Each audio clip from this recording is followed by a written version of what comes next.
الحمدللہ الحمدللہ رب العالمین الصلاۃ والسلام علی رسولہ الکریم فاعوذ باللہ من الشیطان الرجیم بسم اللہ الرحمن الرحیم۔ پیچھے آپ لوگوں کو یاد ہوگا کہ ہم سورہ النساء کی 74 نمبر آیت تک پڑھ گئے تھے۔ اس میں بات چل رہی تھی کہ کچھ منافقین ہیں جو جنگ کے موقع پر کیا حرکتیں کرتے ہیں۔ آگے فرمایا کہ وَمَا لَكُمْ لَا تُقَاتِلُونَ فِي سَبِيلِ اللَّهِ، تمہیں کیا ہے کہ تم اللہ کی راہ میں جہاد کے لیے نہیں نکلتے۔ تمہیں کیا ہے، اس کا مطلب یہ ہوتا ہے کہ کوئی رکاوٹ ہے، کوئی مسئلہ ہے، کیا چیز ہے، یعنی دوسرا مطلب یہ ہوتا ہے کہ تمہیں یہ کام کرنا چاہیے۔ وَمَا لَكُمْ لَا تُقَاتِلُونَ فِي سَبِيلِ اللَّهِ، یعنی تمہیں جنگ کرنی چاہیے اللہ کی راہ میں، تمہیں کیا رکاوٹ ہے، کوئی مسئلہ ہے، کیوں نہیں کر رہے ہو۔ وَالْمُسْتَضْعِفِينَ، جبکہ جو ان کے لیے بھی جو کمزور لوگ ہیں، رجال میں سے، نساء میں سے اور ولدان، ان کے راستے میں تمہیں جہاد کر، اللہ کے راستے میں اور ان لوگوں کے لیے۔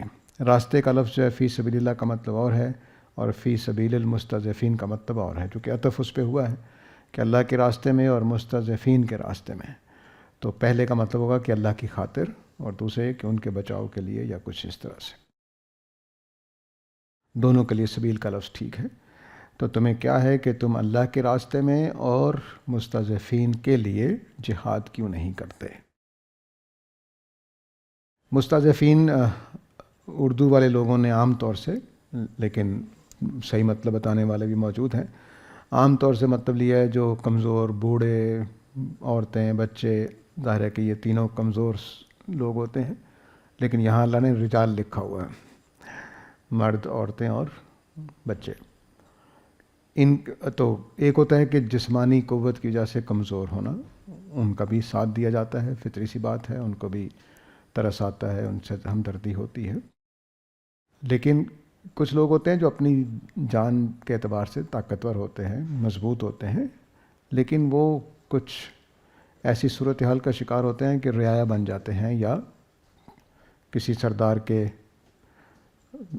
جو چودراہٹ ہے اس میں پھنسے ہوئے ہیں، بڑے بڑے سرداروں کے آگے ان کی کوئی نہیں چلتی، جاگیرداروں کے آگے ان کی کوئی نہیں چلتی، ان کو بھی مستضعفین کہتے ہیں۔ صرف یہ نہیں کہ طاقت میں جسمانی طور پر کمزور، بلکہ وہ بھی جو کسی عوام اور حکومت کے، جیسے ہم پاکستانی جو ہیں وہ اپنے حکمرانوں یا اہل اقتدار کے آگے کمزور رہتے ہیں، تو اس طرح کی کمزوری بھی، حالانکہ ہم جسمانی طور پر صحت مند ہو سکتے ہیں۔ یہاں کا جارہ پہلوان بھی مستضعفین میں سے تھا۔ تو یہ ایک تصور ہے جو بالکل، تو یہاں پر یہ اسی معنی میں ہے، دوسرے معنی میں جسمانی طور پر کمزور بھی ہمدردی کے مستحق ہے، لیکن وہ زیر بحث نہیں یہاں پر۔ تو فرمایا کہ جو پھنسے ہوئے ہیں قریش کے سرداروں کے بیچ میں، یا اور دوسرے شہروں میں جو اس زمانے میں تھے، مکہ میں، طائف میں، ادھر ادھر، تو فرمایا کہ تم ان کے لیے کیوں نہیں جنگ کے لیے نکلتے، ایسے مردوں کے لیے، ایسی عورتوں کے لیے اور ایسے بچوں کے لیے جو اس طرح کی صورتحال کا شکار ہیں کہ سردار ان کو جینے کا حق نہیں دے رہے، اسلام کی وجہ سے تنگ کر رہے ہیں، لیکن وہ ایمان لا چکے ہیں۔ آگے فرمایا الذین یقولون ربنا اخرجنا من هذه القریہ، جو یہ کہتے ہیں، یعنی اللہ کو پکارتے ہیں کہ اے ہمارے رب، ہمیں اس بستی میں سے نکال دے، اپنی اپنی بستی جو بھی ان کی، کوئی مکہ میں ہے، کوئی طائف میں ہے، کوئی ادھر ادھر، تو وہ یہ دعا کرتے ہیں اللہ تعالیٰ سے کہ اے اللہ ہمیں اس بستی سے نکال دے۔ الظالمی اہلھا، جس کے باشندے جو ہیں وہ بڑے ظالم ہیں۔ تو یہ اب آپ کو سمجھ آ گیا ہوگا کہ مستضعفین اب کیا ہے، ظالم کے مقابلے میں مظلوم لوگ، ٹھیک ہے، خواہ وہ جسمانی طور پر کتنے ہی پہلوان کیوں نہ رہے ہوں، لیکن جو سوشل سٹیٹس ہوتا ہے وہ بہرحال تنگ کرنے کا ذریعہ بن جاتا ہے۔ قوت، اقتدار، جتھا، ان کے پاس 200 لوگ ہیں جو ان کی حکم پر عمل کر رہے ہوتے ہیں، میں بیچارہ اکیلا آدمی ہوں، تو کیوں نہ میں طاقتور ہی کیوں نہ ہوں، ان کا مقابلہ نہیں کر سکتا، تو یہ صورتحال ہوتی ہے۔ تو الذین یقولون ربنا اخرجنا من هذه القریہ، جو یہ دعا کرتے ہیں کہ اے ہمارے رب ہمیں اس بستی میں سے نکال جس کے باشندے ظالم ہیں، یعنی ان کے اوپر ظلم ڈھا رہے ہیں ایمان کی وجہ سے، اور وہ ایمان کے مطابق زندگی گزار نہیں پا رہے ہیں، نماز پڑھتے ہیں تو وہ تنگ کرتے ہیں، وہ کوئی اللہ کا نام لیتے ہیں تب تنگ کرتے ہیں، تو انہوں نے اب دعا کی ہے خدا سے، کوئی پکارا ہے خدا کو کہ ہمیں اس میں نکالا جائے۔ یہ دعا جو ہے ظاہر ہے کہ یہ جا کر فتح مکہ میں پوری ہوئی، تو یہ جب بھی اتری ہے کچھ لوگوں نے اسے صلح حدیبیہ کے بعد مانا ہے ان آیتوں کو، تو اس کا بھی امکان ہے کچھ لوگوں نے اس سے پہلے مانا ہے۔ تو اگر صلح حدیبیہ کے بعد بھی یہ آیت اتری ہے تب بھی، اور پہلے اتری ہے تب بھی، دونوں صورتوں میں یہ دعا پوری ہوئی ہے جا کر فتح مکہ کے موقع پر۔ تو کہتے ہیں کہ اے ہمارے رب ہمیں اس بستی سے نکال دے جس کے باشندے ظالم ہیں، جس میں جو لوگ رہ رہے ہیں وہ ہمیں جینے کا موقع نہیں دے رہے ہیں اسلام کے مطابق۔ تو یہ جو ظاہر ہے کہ انسانوں کے جو مذہب کے نام پر ستایا جانا ہے، یہ ہر ملک میں رہا ہے، ہر زمانے میں رہا ہے۔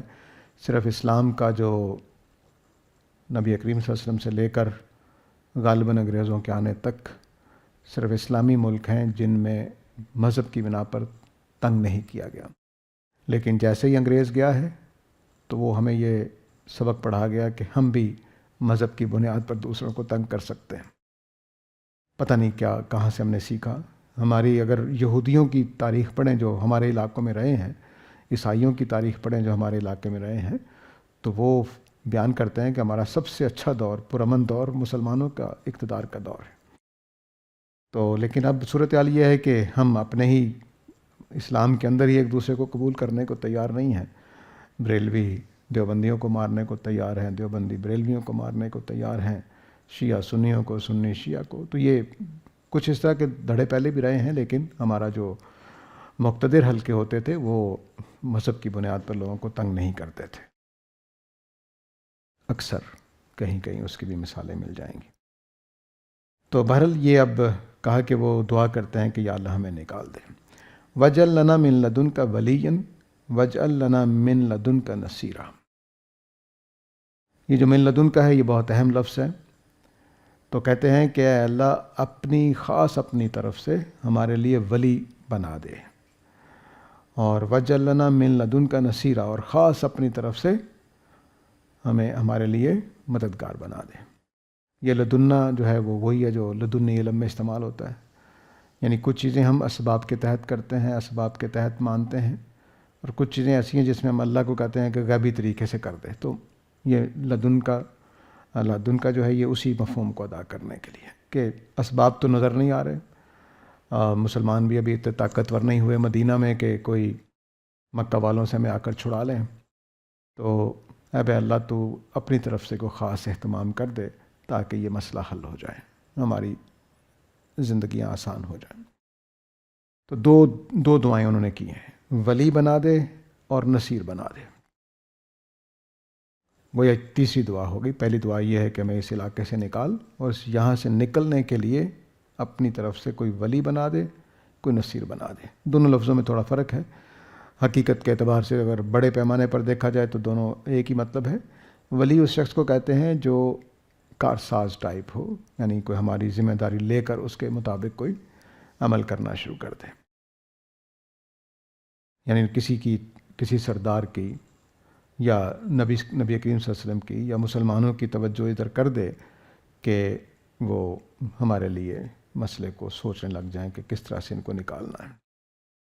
نصیر مددگار کو کہتے ہیں جو سپورٹ کرنے آ جاتا ہے، دشمنوں کو مارنے کے لیے، دشمنوں کو ڈرانے کے لیے، دھمکانے کے لیے، ان سے باتیں منوانے کے لیے۔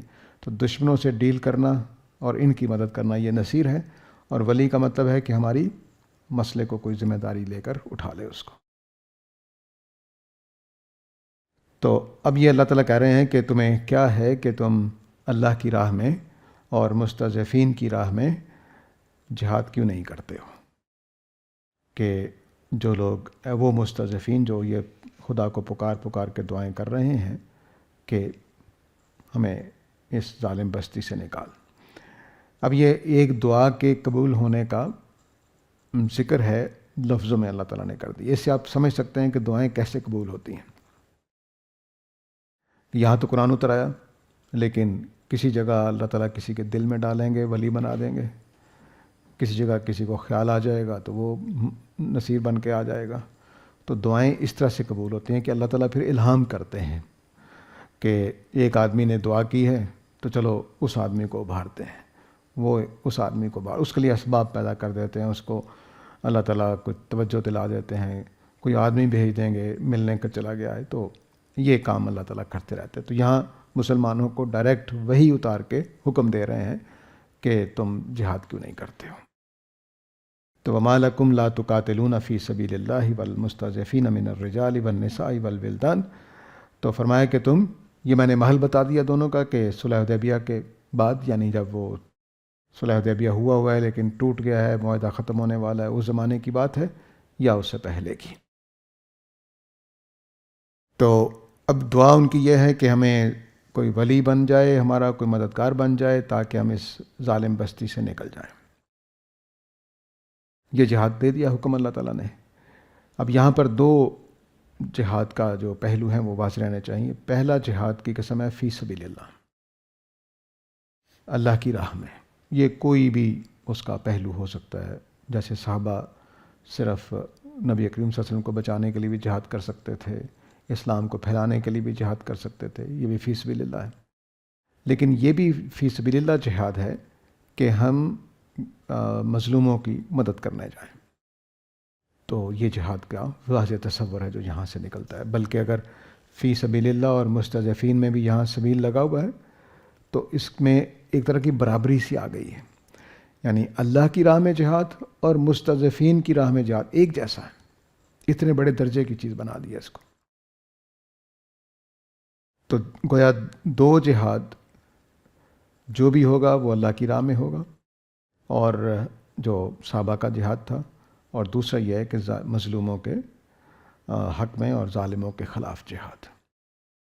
ایک تو یہ بات ہے اس میں سے نکل رہی ہے۔ دوسری بات یہ نکل رہی ہے کہ جہاد ہوگا ہی وہی، جہاد ہوگا ہی وہی جو اللہ کی راہ میں ہو، دنیا داری کے لیے، ملک فتح کرنے کے لیے، پیسہ بٹورنے کے لیے، لوگوں کے ریسورسز پر کسی ملک کے قبضہ کرنے کے لیے، جیسے ہمارے ارد گرد ہو رہا ہے، تو یہ جہاد نہیں ہوگا۔ اب اس کا مطلب کیا ہوا؟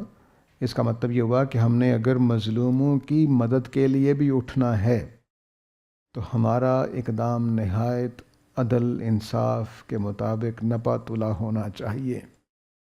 اگر نپا تلا نہیں ہوگا، وہ جھوٹ پر مبنی ہوگا یا غلط اطلاعات کی وجہ، غلط افواہیں پھیلا کر کیا جائے گا یا غلط بنیادوں پر کیا جائے گا، تحقیق کے بغیر کیا جائے گا، وہ سارے کے سارے جہاد پھر گناہ کا باعث بن جائیں گے، فساد کہلائیں گے۔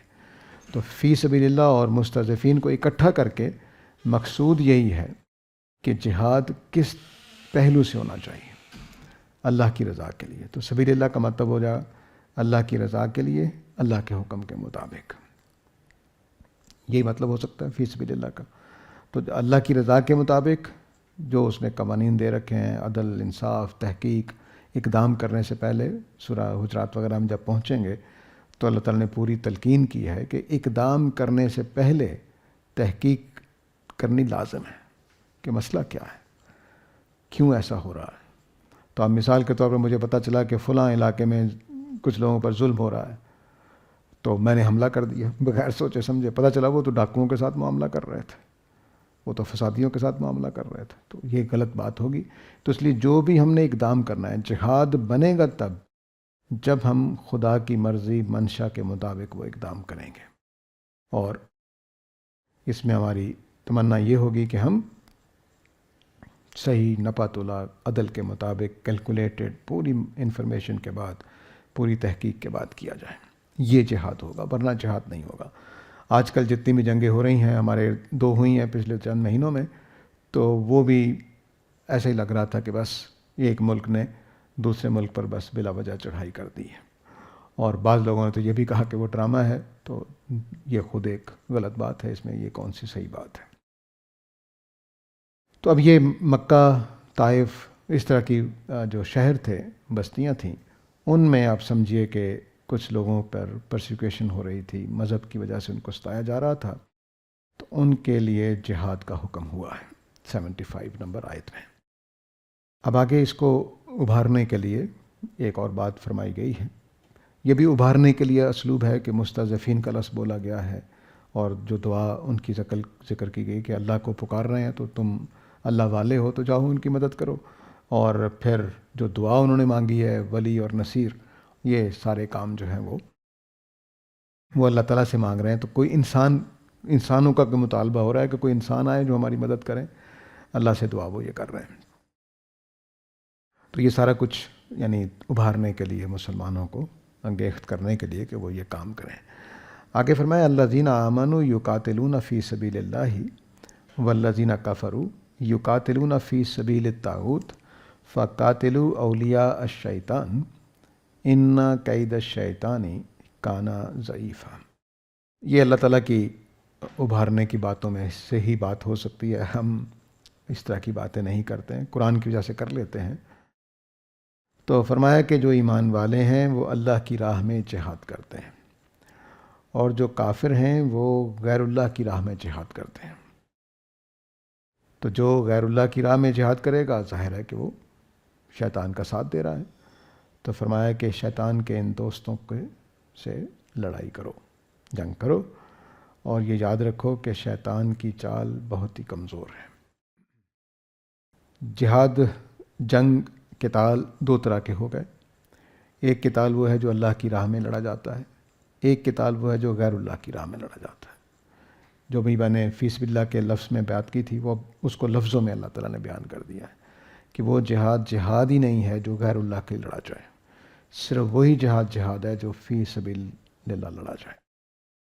تو الذین آمنوا یقاتلون فی سبیل اللہ، تو ایمان والے جو ہیں وہ اللہ کی راہ میں جہاد کرتے ہیں، وہ طاغوت کی راہ میں جہاد نہیں کرتے، وہ دنیا کمانے نہیں جاتے، وہ کوئی ملک فتح کرنے نہیں جاتے، وہ کوئی لوگوں کے مال دولت پہ قبضہ کرنے نہیں جاتے، وہ اللہ کی خاطر جاتے ہیں۔ تو اللہ کی خاطر کیا ہوگا؟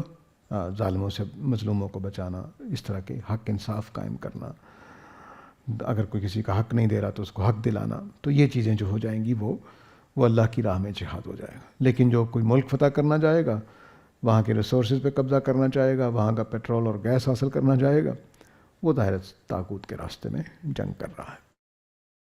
تو اب یہ مومنوں کو بتایا کہ تمہیں جہاد کس ٹائپ کا کرنا ہے، کس مقصد سے کرنا ہے۔ تو فرمایا کہ ایمان والے جو ہیں وہ اللہ کی راہ میں جہاد کرتے ہیں، وہ طاغوت کے راہ میں جہاد نہیں کرتے۔ طاغوت کے بارے میں نے بتایا تھا کہ یہ سرکش کے معنی میں آتا ہے، لیکن شیطان کے معنی میں بھی آتا ہے، لیکن دراصل یہ غیر اللہ کے لیے آتا ہے۔ زیادہ تر اس کا قرآن میں استعمال اسی معنی میں۔ تو اگر مثال کے طور پر میں نے آپ سے کہا چلو بھائی ملک فتح کرتے ہیں، تو آپ میرے ساتھ چل رہے ہیں، تو اس وقت میں طاغوت کا کام کروں گا کہ میں ملک فتح کرنے کے لیے آپ لوگوں کو ساتھ لے کر چل پڑا ہوں، تو یہ طاغوت ہو جائے گا۔ تو کوئی بھی آدمی جو غیر اللہ کی جگہ، غیر اللہ کی پوزیشن لے، وہ طاغوت ہے۔ اب جہاد میں طاغوت کا کیا دخل ہے؟ تو اس کو سمجھ لیجئے، جب ہم لوگوں کی جان لینے جاتے ہیں، میدان جنگ میں جائیں گے تو جان لی جائے گی،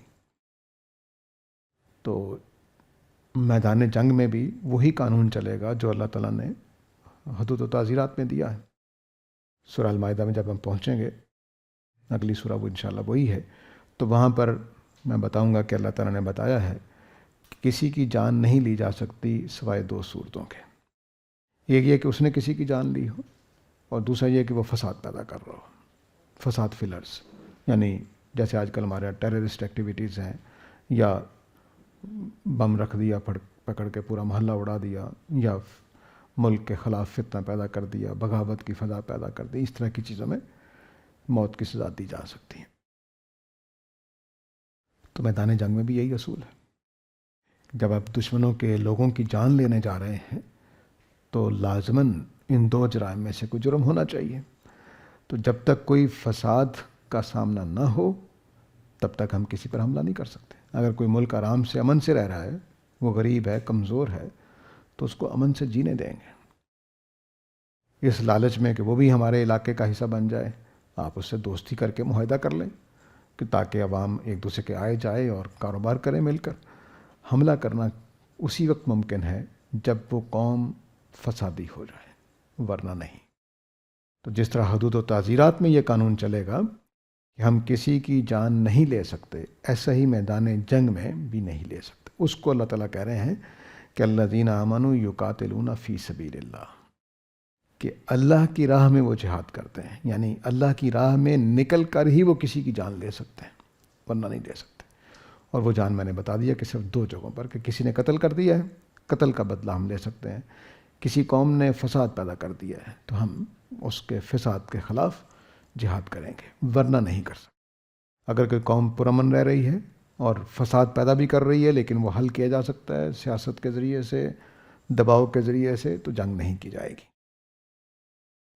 صرف اس وقت جنگ کی جائے گی جب اس کا فساد اب رکنے کا نام نہیں لے رہا۔ تو یہ فی سبیل اللہ جہاد ہے۔ لیکن جو کافر ہیں وہ غیر اللہ کی راہ میں جہاد کرتے ہیں، وہ بلا وجہ جان لینے کو آ جاتے ہیں، نہ کوئی فساد ہوتا ہے نہ کوئی قتل ہوتا ہے، تو وہ صرف دنیا کی خاطر، ملکوں پہ قبضے کے لیے، ریسورسز پہ قبضے کے لیے، ملکوں کے اندر جو عوام ہے ان کو کوئی دبانے کے لیے، ان کی کچھ ایکٹیویٹیز کو روکنے کے لیے۔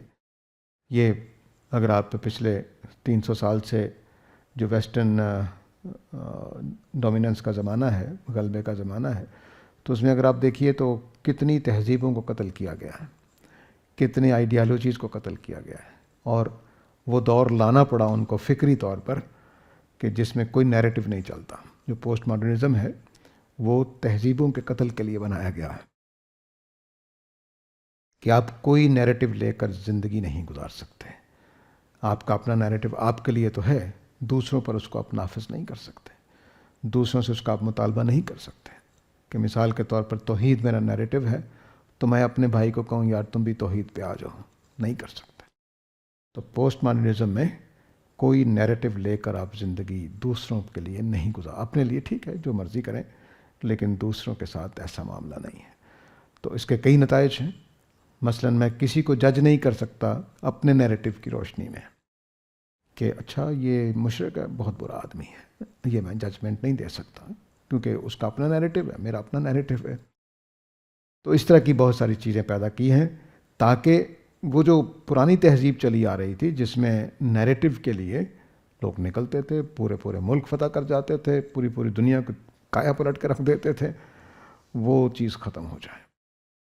تو اللہ تعالیٰ کی بات اگر سادہ طریقے سے مان لیتے کہ نیریٹو کا مسئلہ نہیں ہے، اصل میں جہاد فی سبیل اللہ ہونا چاہیے۔ کہیں ظلم ہو رہا ہے ضرور نکلیں، جہاں ظلم نہیں ہو رہا بس امن سے قائم رہنے دیں۔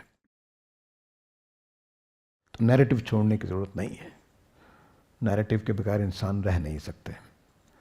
وہ اس کے بغیر وہ آپ جتنا مرضی کر لیں وہ جج کرتے ہیں۔ کیا ویسٹ ہمیں جج نہیں کرتا؟ کر رہا۔ مضامین پہ مضامین لکھے جا رہے ہوتے ہیں، اخباروں میں کالم کے کالم لکھے جا رہے ہوتے ہیں ہم قوموں کو جج کرنے کے لیے۔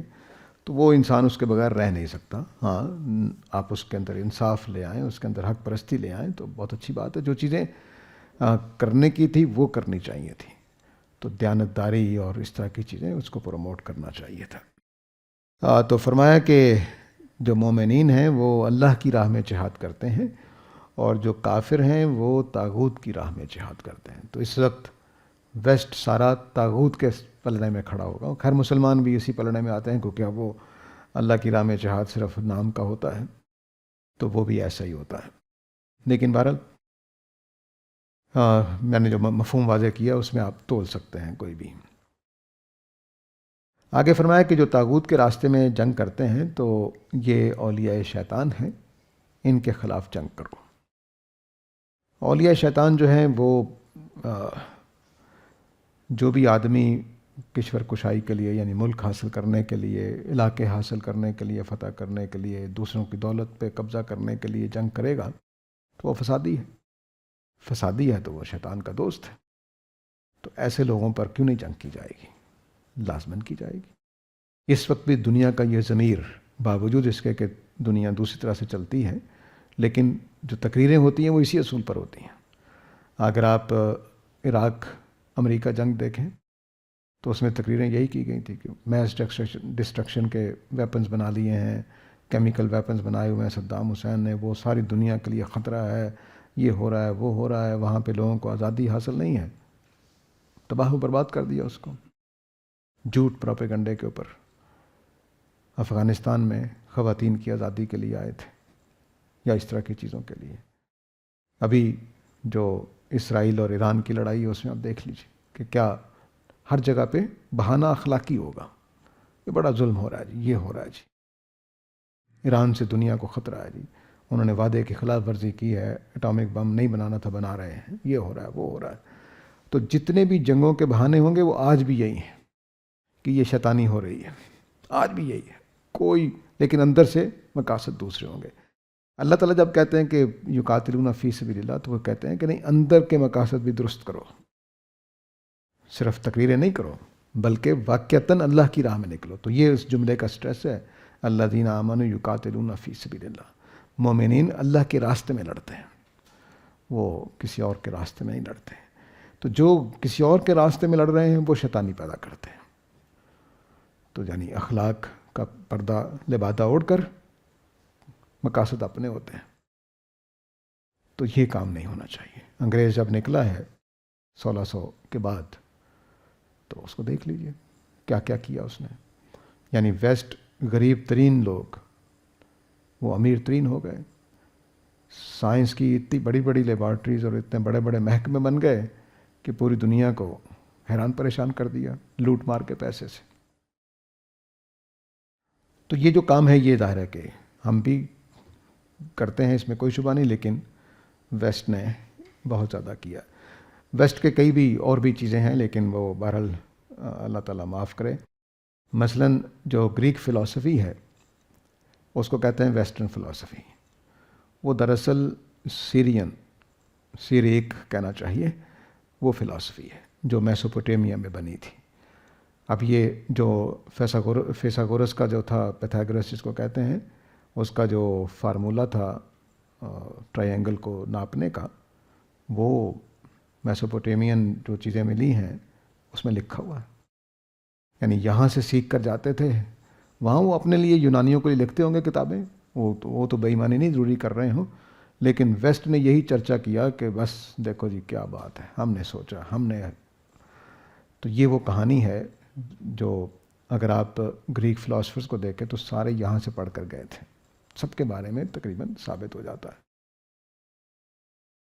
تو یہ بہرحال ایک دنیا ہے، یہ اولیاء شیطان والی. اب ہم بھی ویسے ہی ہیں.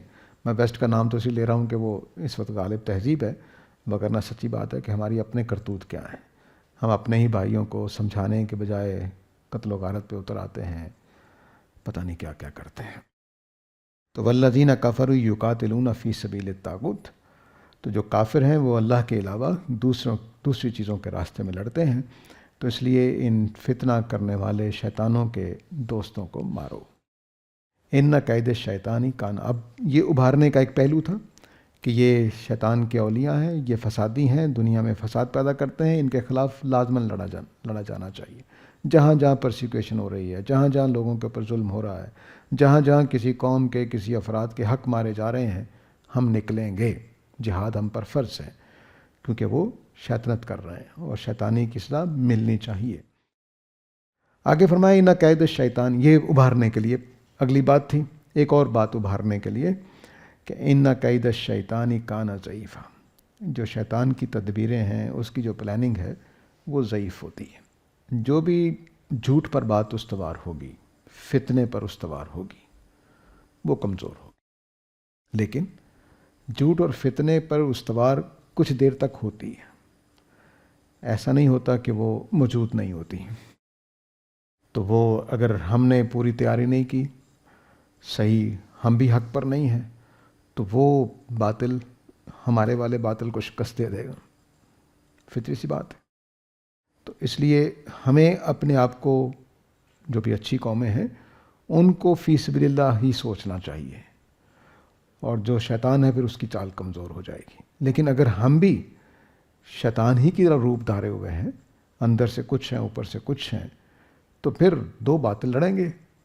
جو طاقتور باطل ہوگا وہ غالب آ جائے گا، اور جو کمزور باطل ہوگا. لیکن جب حق آ جائے گا اور اس کے لیے تیاری بھی پوری ہے، ہم اندر سے بھی حق پر ہیں، باہر سے بھی حق پر ہیں، تو جدوجہد تو کرنی پڑے گی. چوٹیں بھی لگیں گی، وہ احد میں بھی لگی تھی، لیکن بالآخر فتح مکہ ہوتی ہے. پھر تو وہ ہو سکتا ہے کہ 6 جنگوں کے بعد ہو سکتا ہے 10 کے بعد ہو سکتا ہے 50 سال لگ جائیں اس میں، لیکن اگر وہ سچائی پر کھڑی ہے تو وہ اپنا انجام ضرور دیکھے گی، کیونکہ اجتماعی معاملات میں قانون یہ ہے کہ دنیا ہی میں فیصلے ہوتے ہیں۔ اب یہ جنگ کے لیے اللہ تعالیٰ نے ابھارنے کے لیے جتنی چیزیں بتائی ہیں اس کو دوبارہ دیکھ لیجئے۔ یہ کمزور لوگوں کو جن کی پرسیکیوشن ہو رہی ہے ان کے خلاف نکلنا ہے، جو خدا کو پکار رہے ہیں کہ یا اللہ ہمیں اس علاقے سے نکال، جو پکار رہے ہیں کہ یا اللہ ہمارا کوئی ولی مقرر کر دے، یا اللہ ہمارا کوئی مددگار بھیج دے، وہ تڑپ تڑپ کے دعائیں کر رہے ہیں۔ فرمایا ان کی مدد کے لیے نکلو، اور پھر فرمایا کہ تمہیں کس طرح کا جہاد کرنا ہے، کوئی پیسے کے لالچ میں نہیں جانا، علاقہ فتح کرنے کے لالچ میں نہیں جانا، کوئی دنیا داری کا فائدہ وہاں نہیں دیکھنا، یہ نہ خیال کرنا کہ وہ میرا چچا جس نے میرے دادا کو قتل کیا تھا وہ اب پرسیکیوشن کر رہا ہے تو اس بہانے سے میں اس کو جا کے بدلہ لے آتا ہوں۔ نہیں، صرف اور صرف اللہ کی خاطر جانا ہے۔ اندر باہر سے تمہارا یہی عقیدہ ہونا چاہیے کہ میں خدا کی خاطر جا رہا ہوں۔ اور باقی جو لوگ دنیا کے لیے لڑتے ہیں، پیسہ کمانے کے لیے جنگیں کرتے ہیں، دوسروں کو اسلحہ بیچنے کے لیے جنگیں کروا دیتے ہیں، وہ فسادی لوگ ہیں، تو ان کے خلاف جہاد کر لیے نکلنا ہو۔ تو اب جہاد کی فرضیت بھی آپ سمجھ سکتے ہیں کہ یہاں پر جو جہاد زیر بحث ہے وہ اللہ کے راستے میں ظالموں کے خلاف جہاد ہے، فسادیوں کے خلاف، شیطانوں کے خلاف جہاد ہے۔ لیکن اس جہاد کے لیے صرف تقوی کی ضرورت نہیں ہے، کچھ اور چیز کی بھی ضرورت ہے۔ وہ یہ کہ خدا کے اوپر اعتماد ہو، خدا کے اوپر بھروسہ ہو، وہی یہ کر سکتا ہے۔ جس کو خدا پر بھروسہ نہ ہو وہ نہیں نکل سکتا۔ چنانچہ فرمایا الم تر الی الذین قیل لهم کفوا ایدیکم واقیموا الصلاۃ وآتوا الزکاۃ فلما کتب علیہم الکتاب اذا فریق منہم یخشون الناس کخشیۃ اللہ او اشد خشیۃ۔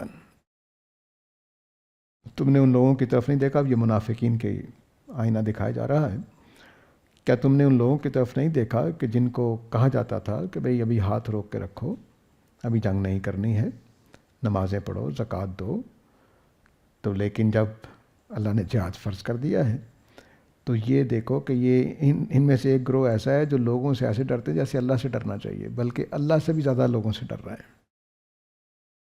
وقالو، اور کہہ رہے ہیں کہ ربنا لما کتبت علینا الکتاب، اے اللہ کیوں جہاد فرض کر دیا، لولا اخرتنا الی اجر قریب، تھوڑی اور ٹال دیتے تو اچھا نہیں تھا۔ تو اب یہ اگلا گروہ، ایک اور گروہ جو ہے وہ سامنے آ گیا ہے۔ اس کو اللہ تعالیٰ، وہی منافقین، بار بار اللہ تعالیٰ ایک حکم دیتے ہیں، منافقین پر تبصرہ کرتے ہیں، حکم دیتے ہیں، کمزور لوگوں پر تبصرہ کرتے ہیں۔ تو اب یہاں پر یہ قرآن مجید کا جو بات کرنے کا انداز ہے وہ کئی مفاہیم پیدا کر دیتا ہے، جیسے میں نے جنگ جہاد کے بارے میں اوپر بات کی 2 آیتوں میں۔ اب یہاں دیکھیے کہ اللہ تعالیٰ کہہ رہے ہیں کہ کچھ لوگ ایسے ہیں کہ جو ہم اس کو کہتے تھے کہ بھئی ابھی جہاد نہیں کرنا، یعنی پہلے وہ بڑھ چڑھ کر کہتے تھے، کیونکہ ظاہر ہے کہ مکہ میں جب ظلم ہو رہے تھے تو صحابہ بار بار آ کے کہتے ہوں گے کہ ہمیں جنگ کرنی چاہیے، جانا چاہیے، حملہ کر دینا چاہیے، تو یہ لوگ جو منافقین ہوتے تھے وہی بڑھ چڑھ کر کہتے ہوں گے ہاں ہاں جی بالکل کرتے ہیں، لیکن جب حکم آ گیا تو پیچھے ہٹ کے بیٹھ گئے۔ ٹھیک ہے، اب اس میں جو 2 جملے بولے ہیں اللہ تعالیٰ نے کہ ہم ان کو کہتے تھے کہ ہاتھ روک کے رکھو، نماز پڑھو اور زکوٰۃ دو، مطلب کیا ہے کہ وہ کام بھی نہیں کیا، یہ بھی نہیں کیا۔ ٹھیک ہے، اور دوسرا مطلب کیا ہے کہ جنگ کرنے والے وہی ہوں گے جو تقوی والے ہوں گے، بھروسے والے ہوں گے، خدا کی نمازیں پکے طریقے سے پڑھنے والے، واقعتاً زکوٰۃ دینے والے۔ تو جو نماز پڑھنے میں پھسڈی تھے، جو زکوٰۃ دینے میں کنجوسی سے کام لیتے تھے، وہ جان دینے کیسے نکلیں گے؟ ہو ہی نہیں سکتا۔ اس سے آپ سمجھ سکتے ہیں کہ میدان جنگ میں اترنے والے کون لوگ ہونے چاہیے۔ پیچھے اب اس لیے کہا تھا، یہ جو آیت نمبر 74 ہے کہ فل یقاتل فی سبیل اللہ الذین یشرون الحیات الدنیا، میدان جنگ میں بس اب ان کو جانا چاہیے نبی کریم صلی اللہ علیہ وسلم کے ساتھ کہ جو دنیا کی زندگی کو آخرت کے لیے بیچ چکے ہیں، انہی کو جانا چاہیے۔ تو یہ اب یہاں پر اسی مضمون کا ایک دوسرا شیڈ سامنے کیا ہے کہ حق کے لیے ثابت قدم کون رہ سکتا ہے؟ جو واقعتاً نمازیں پڑھتا رہا ہو، زکوٰۃ عائد ہوتی ہو تو دیتا رہا ہو، اور بھی جو، کیونکہ ثابت قدمی اگر چھوٹے کاموں میں نہیں ہے، آسان کاموں میں نہیں ہے، تو قتال میں کیسی ہو سکتی ہیں؟ جس کی نمازیں ہی مس ہو جاتی، نیند نہیں پوری ہوتی تھی اس کی، تھوڑا سا وضو کرنے سے ڈرتا تھا کہ اب نماز پڑھوں گا، وضو کروں گا، یہ کروں گا، اور نیند توڑنے سے ڈرتا تھا، ٹھنڈے موسم میں گرم بستر سے نکلنے سے ڈرتا تھا، وہ میدان جنگ میں کیا جا کر کرے گا؟ تو یہ موازنہ بلا وجہ نہیں ہے، پوری اس بات کو کہ منافقین اس وقت جب ان کو کہا جاتا تھا کہ جہاد ابھی فرض نہیں ہے، ابھی نماز پڑھو، زکوٰۃ دو، تو اس میں کوتاہی برتتے تھے، وہ بھی بے دلی میں پڑھتے تھے، وہ بھی بس مجبوری بن جاتی تو پڑھ لیتے تھے۔ تو فرمایا کہ ابھی جب ان پر قتال لکھا گیا ہے، فرض کیا گیا ہے، تو کیا ہوا؟ یہ لوگوں سے ایسے ڈر رہے ہیں جیسے اللہ سے ڈرنا چاہیے، بلکہ اللہ سے بھی زیادہ ڈرتے ہیں۔ تو لوگوں سے کون ڈرتا ہے؟ بزدل لوگ ڈرتے ہیں۔ اور کون ڈرتا ہے؟ بعض بزدل لوگ خدا کے بھروسے پر طاقتور ہو جاتے ہیں۔ یہ زندگی میں کئی موقعوں پر ایسا دیکھا ہے کہ ایسا لگ رہا تھا کہ کوئی اٹھے گا ہی نہیں، لیکن وہ ایک عورت اٹھ کر، ایک مرد اٹھ کر ساری پانسا پلٹ دیتے ہیں۔ بس وہ حوصلہ کر لیتے ہیں اللہ کے بھروسے پر، یا بعض اوقات اس خیال سے کہ کوئی بات نہیں، مر جانا ہے، آج اس کام کو کرتے ہوئے مر جاتے ہیں۔ تو جو یہ بات حوصلہ کر جائے گا کہ ٹھیک ہے مرنا ہے تو کوئی بات نہیں، آج مر جاتے ہیں، وہی کام کرتے ہیں، وہی بڑے کارنامے انجام دیتے ہیں۔ تو یہ لوگ جو پیچھے ان کا ذکر آیا تھا کہ یہ ٹال مٹول کریں گے، یہ جو آیت نمبر 72 ہے، لا یبتین، یہ تو ٹال مٹول کریں گے، چاہے جنگ ٹل جائے، یہ ہو جائے، وہ بھی لوگ شامل ہیں۔ اور تو تقوی سے محرومی اور بزدلی، یہ دو وصف جہاں پر نظر آ رہے ہیں۔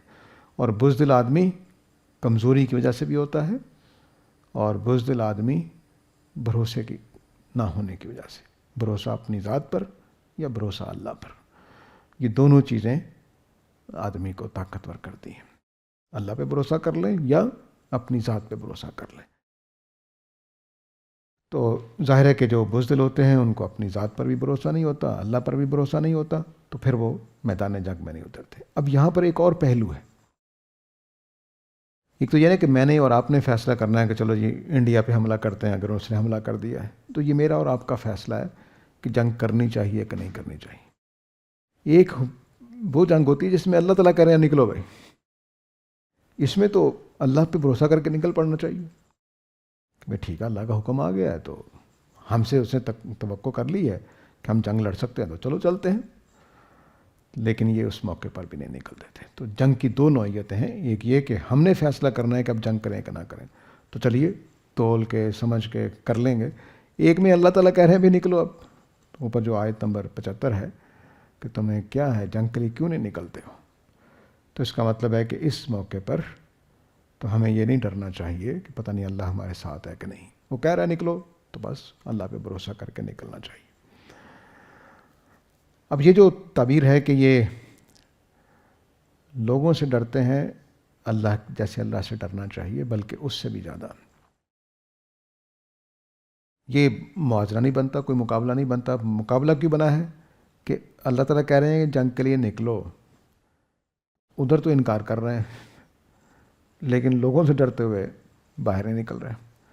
تو اللہ کی سزا آنی ہے نا، اللہ کی بات کا انکار کریں گے تو اللہ کی سزا آنی ہے۔ تو اس وجہ سے یہ اللہ کی سزا کو پس پوچھ ڈال رہے ہیں، کیونکہ وہ ادھار ہے، کل قیامت والے دن ہونی ہے یا موت کے قریب ہونی ہے، تو اس لیے اس کو ادھار سمجھ کے ٹال رہے ہیں اور لوگوں سے ڈر رہے ہیں۔ حالانکہ ڈرنا اللہ سے چاہیے کہ اس نے حکم دیا ہے تو اب ہمیں نکلنا پڑے گا، نہیں نکلیں گے تو خدا کی طرف سے سزا ملے گی۔ تو اس وجہ سے یہ موازنے میں آ گیا، ورنہ لوگوں کا اور اللہ کے ساتھ موازنہ کوئی بنتا نہیں ہے۔ لیکن یہ اس سیاق و سباق میں یہ بات ہونے کی وجہ سے یہ بات آ گئی ہے کہ ڈرنے کا مطلب یہ ہے کہ اللہ تعالیٰ کے حکم کو فراموش کر رہے ہیں، نافرمانی کر رہے ہیں اللہ تعالیٰ کی، حالانکہ اللہ سے ڈرنا چاہیے کہ وہ سزا دے گا۔